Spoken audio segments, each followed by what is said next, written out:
unlocking the financial genius within you. I want to talk to you today about what I think it really takes to become wealthy in financial terms. Specifically, we're going to talk about today how to condition yourself for wealth. Because I'm going to make a statement right now that may sound like an oversimplification to you, but I have to tell you that it's true in my experience. And my experience is how to shift myself and other people's finances from struggling to absolute total abundance. And that statement is this: if you do not have enough money in your life, there is one and only one primary reason. You have not conditioned yourself for wealth. And I'm going to show you exactly how to do that in these two tapes, today and tomorrow combined.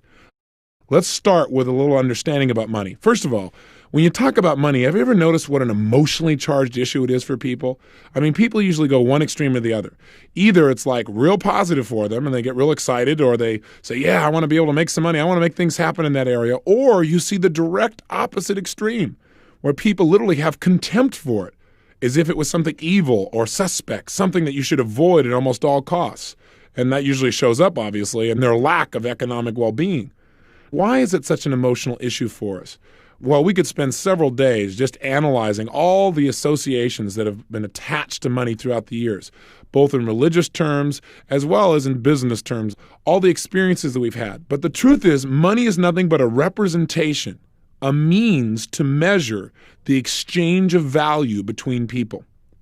So one of the questions that I've asked myself is, why do so many people fail to achieve financial abundance in a country where financial opportunity surrounds us literally at every moment? It beckons to us.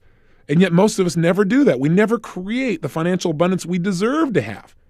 So I asked the question, why not? Why don't people succeed financially? Out of that question, I started getting some answers on my own, but I also started getting answers by going out and modeling some of the most successful people in the world financially. People that are in the 100 million to $1 billion class.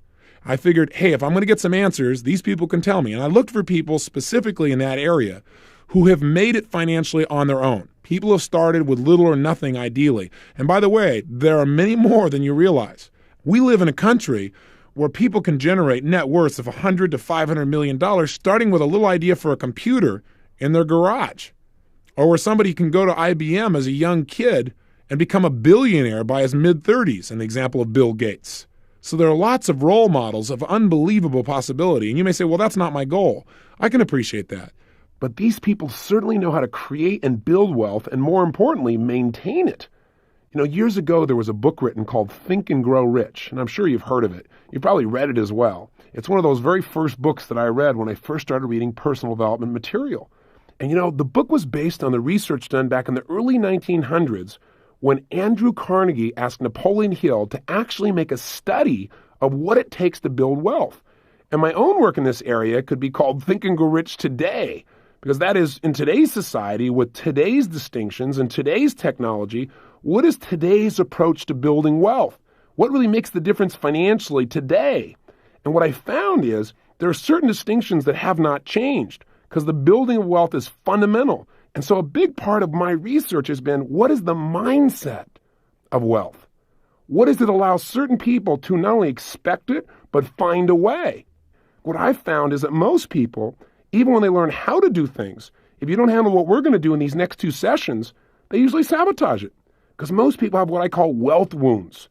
In fact, I'm working on a chapter for a book called Wealth Wounds, the 7 reasons why most people never make it financially and how to heal those wounds. And what I want to give you is a small preview here of at least some of those basic fundamentals right here in this program so that you can begin to use those right away. So the obvious question is, what is the number one reason why most people fail financially? And the answer is so simple that it eludes most of us. It's because we associate negative things to having excess money. In fact, the word excess by itself for most people is a negative. So I wonder why we don't ever have it. The very thing I talked to you about here earlier in this program, the thing that runs our whole life, is 2 things. What are they? Anything we associate pain to, we're going to avoid, especially if it's major pain. And anything we associate pleasure to, we're going to move towards. Now, you may again say, well, Tony, what are you talking about? Of course I associate pleasure to making money. Because if I had money, then I could really have more time to be with my family. I wouldn't have to work at certain things. Or if I had money, I could give certain things that are really important to me. Or I could support a specific charity I believe in. Or, you know what, I could travel. Or I could just do whatever I wanted as quick as I wanted. Or I could have the ultimate wardrobe or jewelry, or I could have favorite cars or homes whenever I wanted them. Or I could learn to fly or master any skill or hire the best teachers, the best coaches. Of course I want money. If you don't have it, you're right. You do want it, but not bad enough. Because while you want it, you have an approach avoidance. You also simultaneously have all the negative associations. And we alluded to these earlier. I don't know if you remember them, but I want to remind you, repetition being the mother of skill. What are some of the negative associations that people sometimes link in their subconscious mind to money that keep them from literally attracting it? Or they start to attract it, and then their brain gets scared and says, oh my God, this might lead to pain, and then sabotages it. Well, some of them are things like, in order to make it, I'm going to have to work so hard, I'll have no time to enjoy it. So why even try? Or, gosh, by the time I earn a lot of money, I'll be old and gray anyway, so why even go after it? Or, to make money, you got to be really smart, and I'm not smart enough. Or, to make money, you have to take advantage of other people, and I could never do that. Or something like, well, gosh, if I made money, I wouldn't have any time to be with my family. Or if I made a lot of money, people will start judging me. Or if I make a lot of money, well, then I'll just have to pay more taxes, and then the IRS will be after me, and then what'll happen? People usually worry about these things, and people have no money at all to start with. They knock themselves out of the game before they even get to bat. Or if I make a lot of money, I probably won't be as spiritual. I'll get sucked in. And of course, I remember reading the Bible. It said, it's easier for a camel to get through the eye of a needle than the rich man to get into heaven. And gosh, it's hard for camels to get through needles.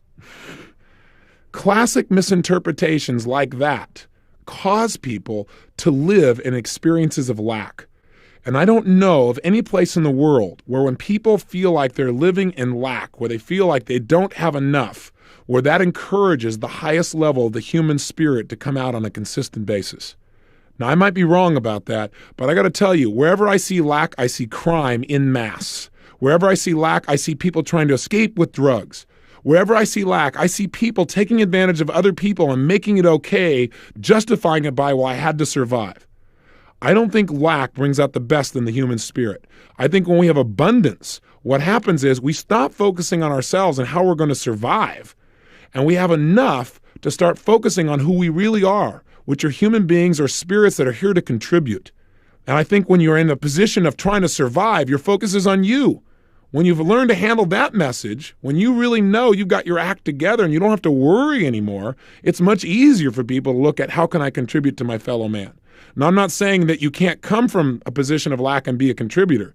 Obviously, you and I can name after name of people who have been able to do this and are role models of possibility, even though they grew up with nothing financially and never had anything. So I'm not saying money's the only answer. I'm just saying in this culture, in this time, if you had a choice between having it or not having it, why not go for it and have it too? Why not use your money as a powerful tool for positive influence in the people's lives you care about as well as your own, and enjoy having it?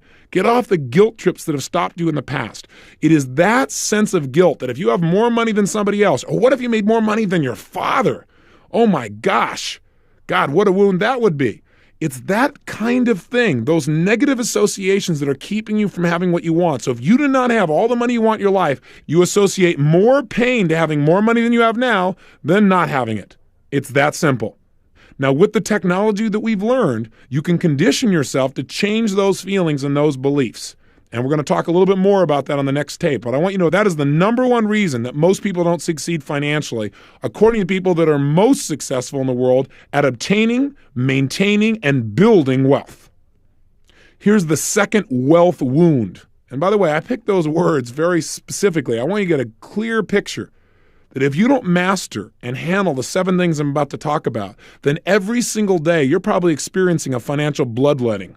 What's happening is you are experiencing the pain on an ongoing basis of wounds, things that are literally dripping out of you, your own financial well-being, and there's no excuse for it. You can handle it easily and quickly. Here's the second one.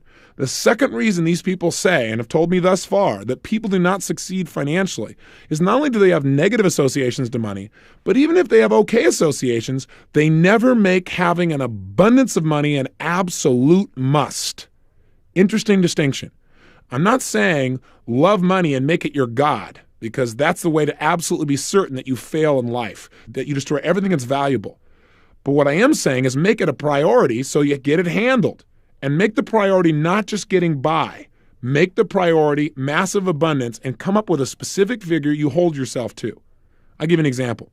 People who consistently stay at a specific weight, who are once fat but really stay thin and they don't really vary a whole lot. In modeling these people, I found that they have certain things in common. I do a whole health seminar called my Living Health Seminar. But just to give you an idea or a distinction, the one thing that they all have in common is they have decided upon an ideal weight, a weight that they must be at. And they have a specific amount they can vary, and it's usually small. Let's say 2 or 3 or 4 pounds, maximum. If, for example, they say, I'm going to weigh 235 pounds, and all of a sudden they creep up and they see they're at 238 pounds, instantly they do whatever it takes to get back to 235 because 235 for them is a must. Do you follow me? The same thing has to be true for you financially.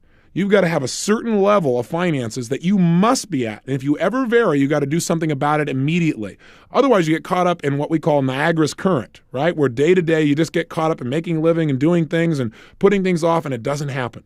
So the only way you're going to succeed financially is when you decide on a specific amount of money that you must have in your life. And it must be well beyond what your absolute needs are. So in other words, what I'm asking you to do is take something that seems right now to be an accessory, money, and make it a necessity. Find an amount of money that would be considered abundant and make that not only abundant, but a necessity in your life. You follow me? That's critical if you're going to have long-term wealth financially. And if you don't do this, there's no way you'll be able to have the amount of money I know you'd like to have in your life. The third major wealth wound that drains most people dry financially, in fact, keeps them from ever developing a great deal of wealth in the first place, is suffering from the problem or falling into the trap of never ever developing an effective strategy on how to build wealth in the first place. I mean, listen, if all it took to succeed financially was for you to associate lots of pleasure to having money, pain to not having it, in other words, you really made it a must, and that was it, then we'd all have it.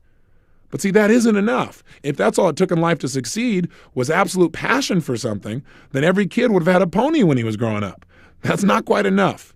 You got to have an effective strategy. Hey, if you're running east looking for a sunset, you got a problem. I don't care how enthusiastic you are. So you've got to develop strategies on how to, 1, attract money into your life in the first place. How are you going to create that initial income? 2, how to manage that money so that you can invest it and get money to be your slave instead of you being the slave to money. In other words, get your money to make you more money. So it's not taking more of your time and physical effort, but where you literally begin to leverage yourself. And then 3, strategies on how to share money. So it gives you a tremendous amount of joy. Because to me, that's a strategy that's critical also. Otherwise, why are you going to keep getting it? Your brain has got to link pleasure to it or it won't continue to work for it. And if you can learn to share it with people, I've found that, yes, giving yourself things is fabulous and you should do that. But if you can also share that, it'll give you even more joy. It'll give you all those pleasurable feelings you've really wanted. Those are 3 strategies that are critical. So how do we go about mastering these strategies? Where do we come up with this? I mean, we weren't taught this in school, that's for sure. No one said, hey, take Wealth Building 101. So how do we go about it? And the answer is simple. We use modeling. You remember one of the things I talked to you about earlier that has helped me to be effective in various areas of my life has been getting role models, finding people that are effective and finding out exactly what they do. That's all you have to do in this area as well.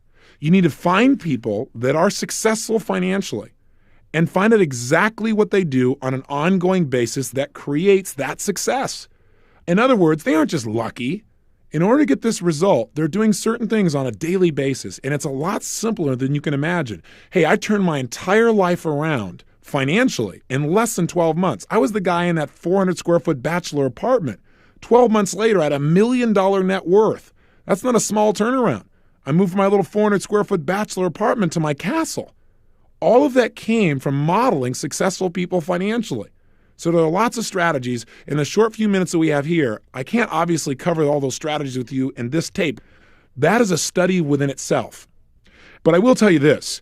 If you're interested in developing absolutely effective plans on how to start from literally zero or a small amount of investment and build significant wealth, financial abundance in your life, that's specifically what a good portion of my life has been focused on, and I've interviewed and developed the strategies and modeled the strategies of some of the most successful people in the country, and I know how to put it across simply. So if you want to know about that, please do call us because we do seminars on that specifically. And you don't have to come to our seminars. There are other people's too. There are other books. Or you don't even have to go to any seminars. You can go and meet these people directly and model them yourself. You can find people in your own neighborhood, people around you who've done extremely well, and find out exactly what they're doing that makes it work. Become like an investigator, become like a hunter, and your prey is now wealth. And what you're going to do is stalk it. You're going to study its habits. You're going to notice where it goes. Really follow this prey. And then don't kill it. Make it your pet. Take it home. Make it your friend. Take good care of this pet, and this pet will take really good care of you. Gosh, if you can make earning money and developing wealth fun, you can't believe what'll happen in your life.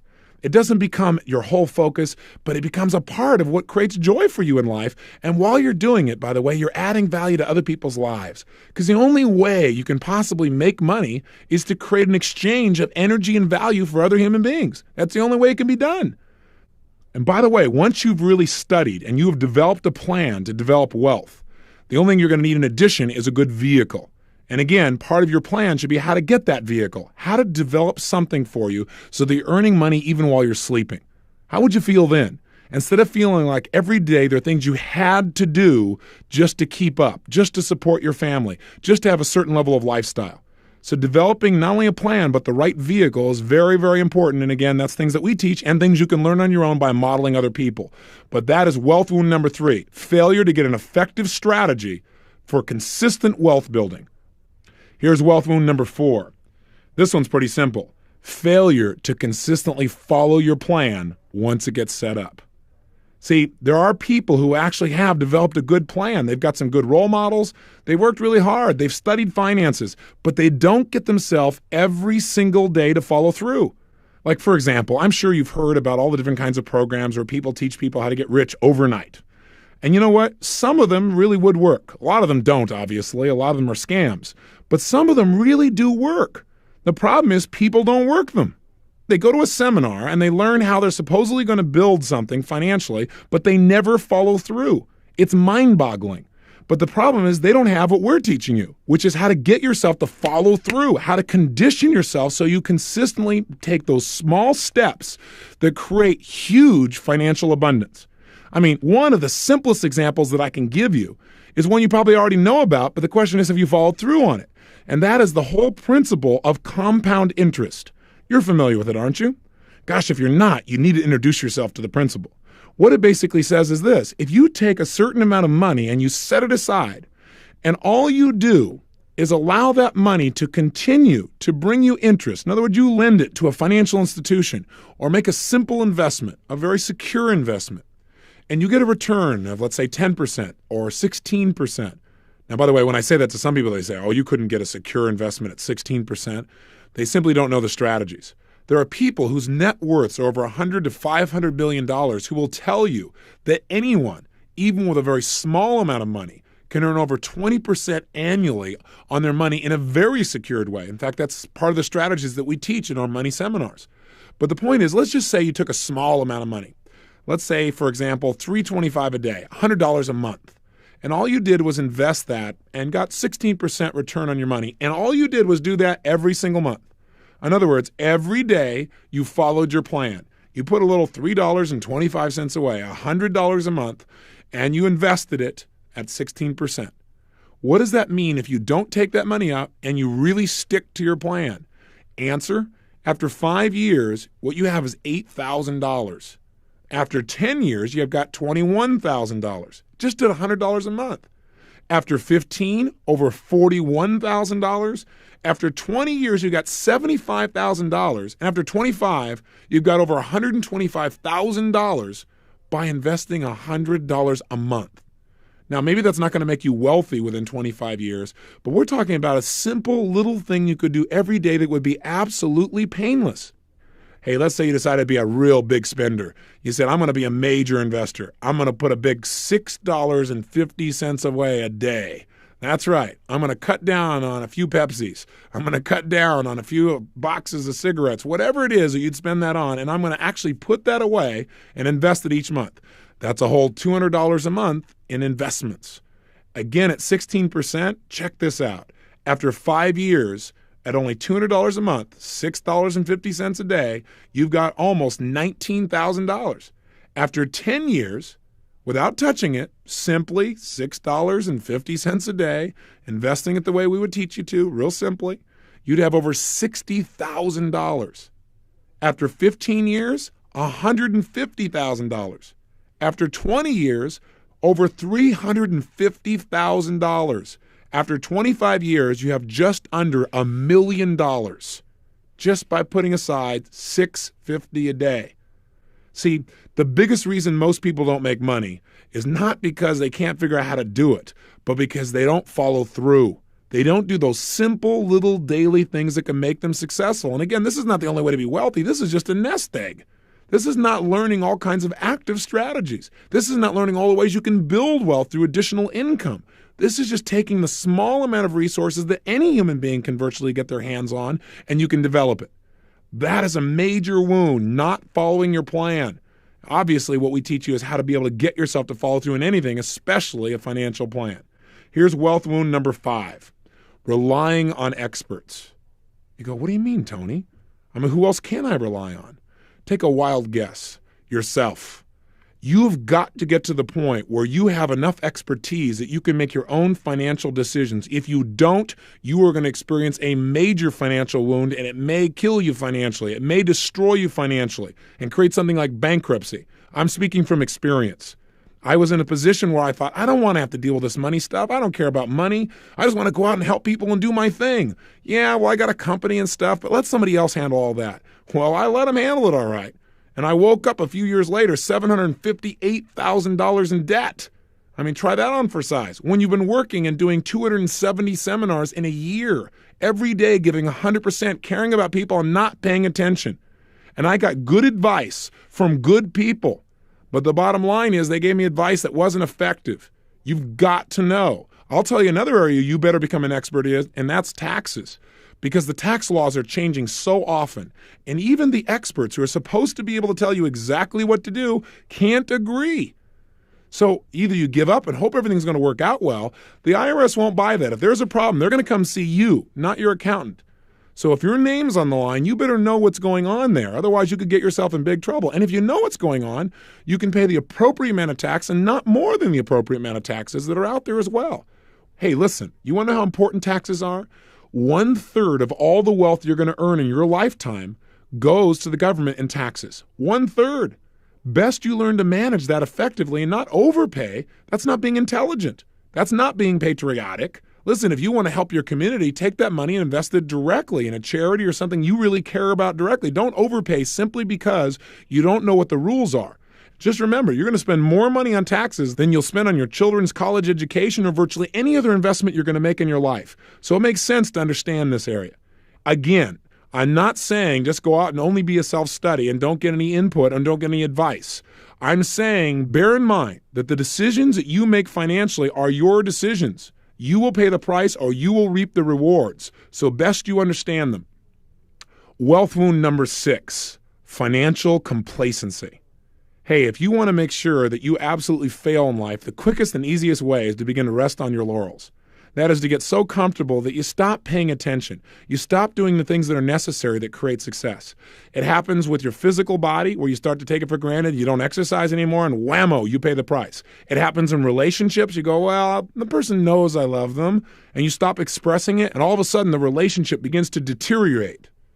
There is a law of life that we must never forget if we want lifelong success, and that is whatever you fail to use, you lose.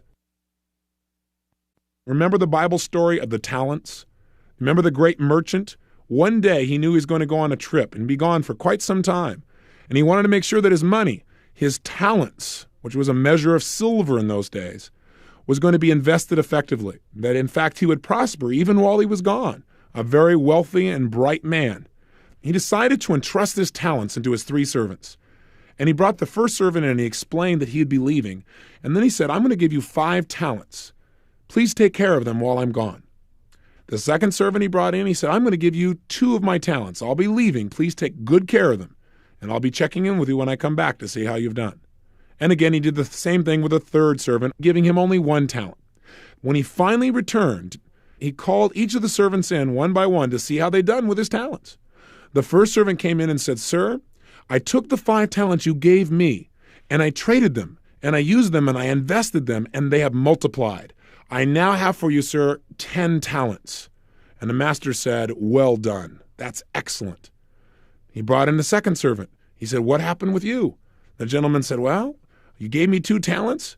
It's kind of scary out there a little bit. I went out there, some people tried to steal one of the talents. It was kind of tough. But I hung in there, I pushed real hard, I made some wise investments, and sure enough, I've doubled the talents. They've gone from 2 to 4. And the master said, Well done, that's excellent. The third servant was called in, the man who was given 1 talent. He came in and the master asked him, What did you do with the 1 talent I gave you? He said, Sir, well, you only gave me 1 talent.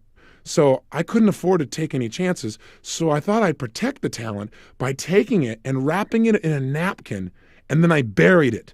That way nobody could steal it. The master turned to the servant and said, You, sir, are a wicked and slothful servant, which I guess means he was kind of upset with him. And the bottom line, he said, Take that talent from this man and give it to the man who has 10. Now you might say, well, that's not very fair. Hey, nobody said life was fair. But in reality, those who do well with what they've got will be given more. And that's the first lesson to get from this story. I think the second lesson is lots of people, when I talk to them about wealth wounds, why they don't have money and how they can turn it around, the first thing they tell me is, I don't have enough to do this. I don't have enough to invest.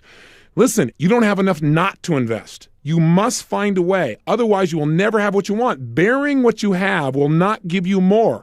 It will cause life to take away what little you do have. So the message is, right from the Bible itself, if you don't use what's given to you, you're going to lose it, period.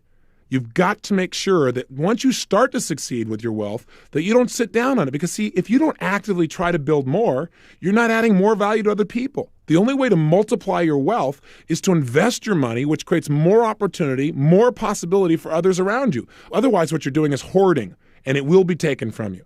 Make sure you don't get so comfortable that you stop focusing. Financial wealth comes from consistent focus on how to continually create, maintain, and build your financial foundation.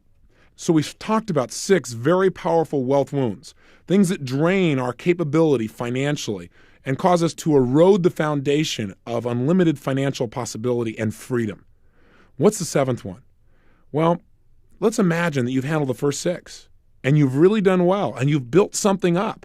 And now you finally have got something here. You've really built some wealth. You've got a major foundation here. You got some freedom. And then one day something happens you never anticipated. Something happens you never thought would happen in a million years. You have what we call a minor disappointment, like losing 50% of your wealth overnight. Or like being in the stock market one October day and seeing all that you've worked for dwindle down in a matter of hours. How does this relate to wealth wound number 7? Well, number 7 is what kills most people even after they begin to really succeed. It's the final kicker that if you can master this wound, if you can patch this wound up and heal it, you can remove all the scars from your financial body and actually get to experience what it feels like to move in the world we call wealth, abundance, an unlimited sense of possibility in your ability to create opportunity for yourself and the people you care about, the opportunity to have influence in your lifetime. If you can heal number 7, you get all of that. If you don't, all of a sudden, everything you work for drops out. And wealth wound number 7, I'm sure you figured out by now, is allowing financial crisis to turn into financial ruin. In other words, I don't care who you are, how bright you are, how successful you are, how hard you work at being brilliant financially, I can guarantee you one thing. You're going to have some major learning experiences. Remember earlier when we said that success is the result of good judgment, that good judgment is the result of experience, and that experience, unfortunately, is often the result of bad judgment?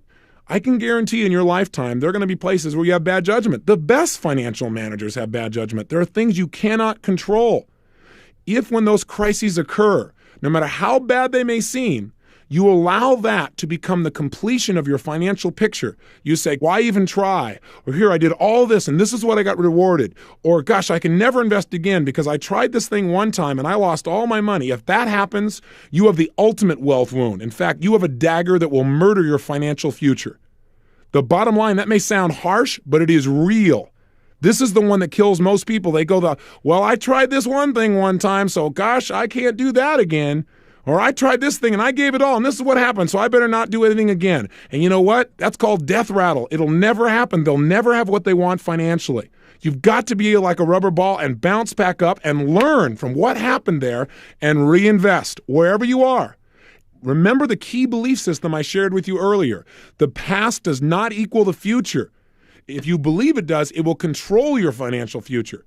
You must get up and take another cut at the ball. Hey, Babe Ruth struck out more times than anybody in baseball history, but he also got more home runs. You got to be willing to get up there again. If you focus on the failure, you'll never have what you want. You must take financial crisis and learn to transform it into financial opportunity. Through the new distinctions you have, you'll be able to accomplish much more, but you do have to have a little thing called faith. And I know that doesn't sound like a financial term, but the bottom line is without it, you'll never make an investment in your life and you've got the ultimate wound. Every religious book on the planet talks about the power of faith. With the faith of a mustard seed, what you can do. I'm not talking about blind faith. I'm talking about learning from situations and then taking new action in a direction that makes sense. You must heal the seventh wound in order to ensure your future and create ultimate financial freedom. It's within your grasp. So what I've offered you today in this tape is a very clear look at the reasons for financial failure. What I want you to do now is to handle these things in advance. The time to handle a problem is before it ever comes up. And so what I want you to do as your exercise for today is to condition yourself for wealth. How? By understanding the 7 fundamentals that make the difference between financial success or ruin. You now know them. Let's begin to implement them. I want you to take out your success journal right now, and I want you to use these 7 distinctions to give yourself a financial checkup. See if there's any place where you're wounded, where you need to heal yourself and quick. How do you do it? Start with number 1. Ask yourself specifically, what are some of the beliefs that I have that are probably keeping me from increasing my personal wealth, from attracting financial abundance? What are the beliefs I've got about that are probably holding me back, making me feel like, oh, God, that wouldn't be right? What are they? And identify them. Question number 2. Remember we said the reason people don't succeed, they don't make having financial abundance a must. Financial survival is a must, but not abundance. So ask yourself the question, do I have a specific amount of money that I have selected that is well beyond my bare necessities? Something that would represent massive financial abundance that I absolutely am committed to having, that I have made a must. And if not, you need to design that number and you need to get yourself to make it important enough that you will make this happen no matter what. 3, do I have an effective strategy to build my wealth and to absolutely achieve those goals and surpass them? If the answer is no, I want you to commit to do something today to find out more. Write somebody, call somebody, talk to somebody, and find out what are some initial steps you can get to master your finances. Don't put it off even one day. This is critical. 4, practice what we're talking about here. Get yourself, once you have the plan, analyze. Have you in the past gotten yourself to follow through consistently? If the answer is no, please use what you're learning here on how to get yourself to follow through, to use your personal power, and just do a little bit each day, just like we're doing here. We're taking things a little step at a time each day, but each day builds on the day before. Give yourself that benefit. Question number 5, what do you need to learn so that you can make the financial decisions in your life with good input? But what do you need to learn about taxes, etc., and actually make a list of the things you don't understand and go find someone who can give you those answers. 6, gosh, I'm giving you a lot of work here, aren't I? I've gotten carried away here, but this is an important subject, and I want to make sure this gets handled for you because I see so many people that have such a great life emotionally and mentally in their family, and I see them in so much pain because they just haven't handled their money. It's so insane. You know, you've got to handle this thing. I hope I've gotten through to you on this. And if I've given you a lot of homework, just do it, okay? All right. 6, 6, just write yourself a sentence or two that makes it really clear why you're going to continue to follow through, even when you start to succeed, where you won't get caught up in going, well, I'm doing pretty good, where you'll keep a financial vigil. Don't do what I did. I had to learn the hard way. Learn the easy way. Pay attention to your finances consistently. Don't just, get comfortable and allow things to dwindle or give up the power to somebody else. And finally, number 7, develop a belief within yourself. And when I say this as homework, I'm asking you to develop or write a belief that'll support you. But if I was going to tell you what it is for me, develop a belief within yourself that no matter whatever happens financially, that who you are personally is much bigger than anything that could ever happen to you financially, bigger than anything that could happen to our economy. I know that there was a point when my whole financial world looked like it was in absolute ruins, that it was over. It looked like I was going to lose my home, my castle, after working so hard, lose the business that for me was like my child. I'd given everything to. And I remember my wife and I sitting down at Christmas, right when we'd gotten some of this fabulous news that said that, everyone was telling us we'd have to go bankrupt because of this unique interlude with a partner. And I remember sitting down with her and saying, honey, I said, maybe this is a test. Maybe this is a test to see whether or not we've gotten hooked financially, where that's really what's most important. And I said, what's most important to me is our relationship. No matter what happens, we've got that. We've made this money and we could do it again. We might have to start over, but who cares? We had a lot of fun building it. We could create it again. She said, you're absolutely right. And for a few minutes, we just hugged each other. We cried a little bit, we hugged each other, and then we felt incredible. And I waited a few minutes and I thought, now that we know that, let's not go into financial ruin. Let's not prove it financially. As long as we really know that in our gut, let's turn this baby around. And we got on a horse and we did it.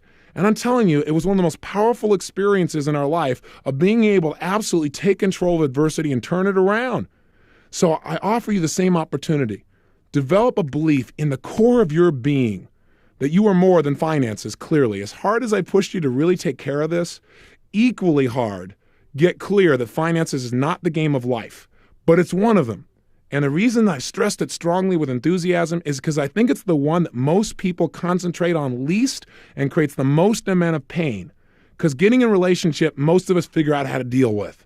Getting a chance to handle our physical body, there are a zillion books on dieting, everybody's trying one next week. But how many people really spend the same amount of focus on their finances? We know the answer. Again, 95% of the United States at age 65 is either dead broke or dead. You don't want to be one of these people. So let's make sure that this is a brand new beginning for you. Let's make sure that today you take some new action. And one more thing I don't want to leave out, and that is one of the greatest ways to become wealthy instantaneously is to understand the essence of real wealth. And that is, I had the privilege of interviewing Sir John Templeton several times, and he's obviously been a facilitator at Financial Mastery. And I asked him, what does it take to be wealthy? And John's response was, gratitude. I thought, wow. He said, yes, Tony. He said, think about it. How many people you know who have an immense amount of money, but they're emotionally poor? They live in worry. They live in fear. They're angry all the time. He said, when you are grateful, it doesn't matter how much money you have. When you're grateful, you're rich. And no matter how much money you have, when you're not grateful, you're poor. I thought, how true. And so let me tell you a way that I use to keep that gratitude, because I have the unique privilege in my life now where I don't ever have to work another day of my life. It's an amazing feeling. So that you only do things because you're passionate about them, because you love them, because it taps into your 6 human needs. You start to feel like you can really contribute and grow and make a difference. Because I had the experience very young of the stress of not doing well financially for my family. I'm talking about when I was a child. And we had a Thanksgiving where someone came and delivered food to our home. And my father was upset by it because he felt insulted. But I'll tell you what came out of it for me was unbelievable gratitude and the desire to give something back. And it's a big part of what's driven me ever since. And so one of the things I started doing when I was 18, I didn't really have any money, but I said, I want to give back. So I went out on Thanksgiving. Instead of just eating turkey, I just said what I'd do is I would go out and I would be grateful. And the way to do that for me was Thanksgiving was to give thanks, to actually give back to others. So I went and fed 3 families. Actually, I had 2 families the first Thanksgiving, and then it became 3 for several years. And I went as the delivery boy, so I wouldn't be insulting to them. And it was the most incredibly rich experience for me because it reminded me, number one, that I was capable of not just taking care of myself, but taking care of other people too. It reminded me of what the best parts of me were, and it made my life feel like it came full circle.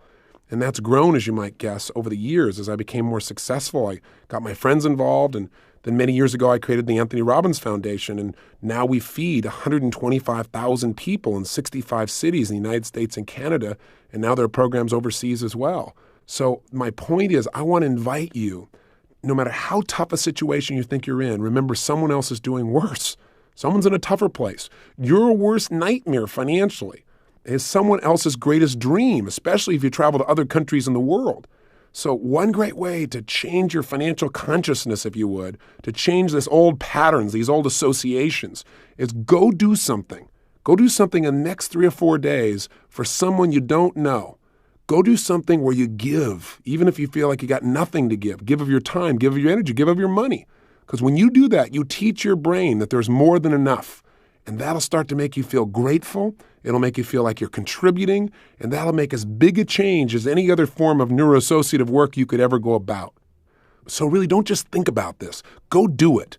Go do something. Either go and work just for an hour at an old folks' home, or go and talk to somebody who wants a friend, or go and commit a small amount of money, no matter how tiny you think it is, and make a difference to something you believe in. Or take your kids and go down to the shelter and just spend an hour feeding people.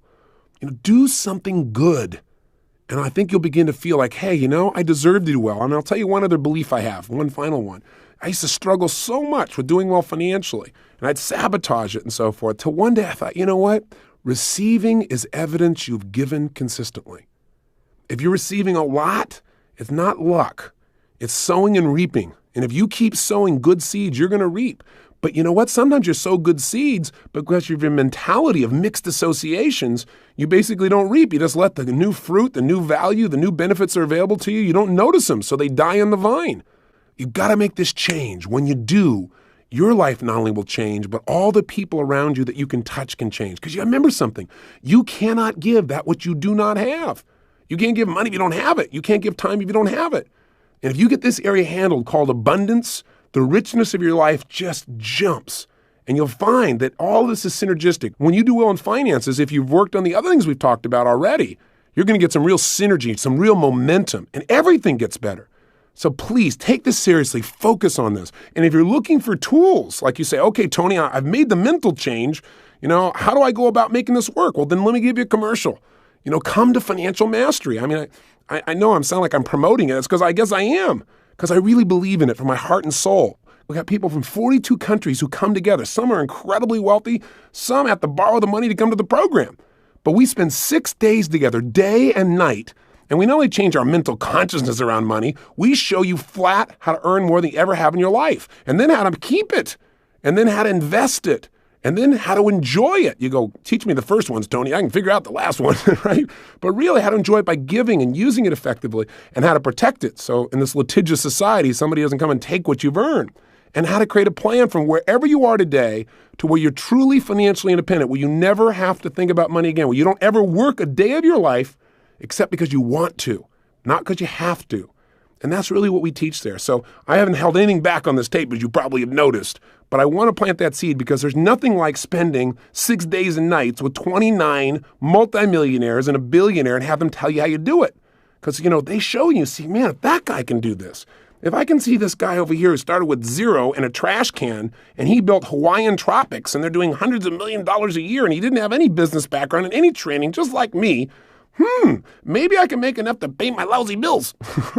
Maybe I could have more money instead of more a month at the end of the money, Maybe I could make a shift in that area of my life. And I just want you to have that. So whether you get it from me or somewhere else, get it. And if you're looking for investment advice, there's so many choices around. I'll tell you who we bring to Financial Mastery. Sir John Templeton, Peter Lynch, the best in the world. But I'll tell you who else we bring. We bring the Beardstown ladies. Have you heard about them? They're these grandmas. They're in their 60s and 70s. They come from Beardstown, Ohio, and they formed a little investment club. And together, over the last decade, they have a larger return on investment than most investment advisors, most financial traders in the whole world. They've averaged 25% over the last 10 years. Can you imagine? But what's so cool about them is they come in and instead of just, you can go read their book, but at the seminar, what we do is they come in and they become like our grandmas. We adopt them, they adopt us, and I say, now, how do we do this? Walk us through it. Let's actually investigate like a company nearby. And we do a field trip. And we actually look at the company and they show you exactly what they do. And we all do it together. And what's really neat is like one of them gets up and says, now let me explain to you why investing is so much easier and so much more fun than knitting. Right? And she goes, no, really, it's much easier. Let me show you how. It is so cool. So, and then you leave with your own computerized plan of how to achieve your goals based on your goals, not what someone else has laid out for you. So anyway, I'm giving you a bit of a commercial here, but all I'm trying to say to you is two things. Get a plan. If not with me, get a plan somewhere. Change your associations. And one of the most powerful ways to do that, besides everything else we've talked about, is contribute. Go do something for other people.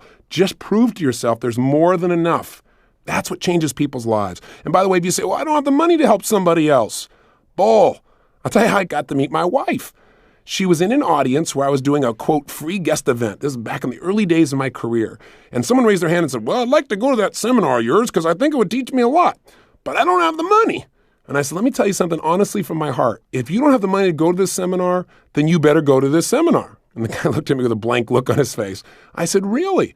I said, because nothing's going to change until you learn the very tools I'm teaching you. You know, you got to make the investment in yourself. You can't get to where you want to go by studying people that are struggling or people that are just doing okay. You got to get to people who are doing it the very best. And I said, what I'm teaching you is what others taught me. And I had a struggle to get to their programs. But I said, it really make a difference. And you know what? My wife said, I got to find out years later, she said, I wasn't going to go to that seminar. But when you said that, I thought, I don't have the money, but that makes sense. So I say to you, if you say you don't have the money to go help somebody, you can't afford not to. You can help somebody. And then the minute you do this, the minute you reach down deep, you find a way to do for someone else or do for yourself, but especially when you find a way to do for someone else, you teach your brain there's more than enough. And that's what a lesson I want you to get from this tape. I want you to change it. I want you to see that wealth is abundance, and abundance usually causes more of the best of us to come out. Remember, money will make of you more of who you are, and if you're good, it'll give you more to be good with. So let this day be a brand new beginning for you.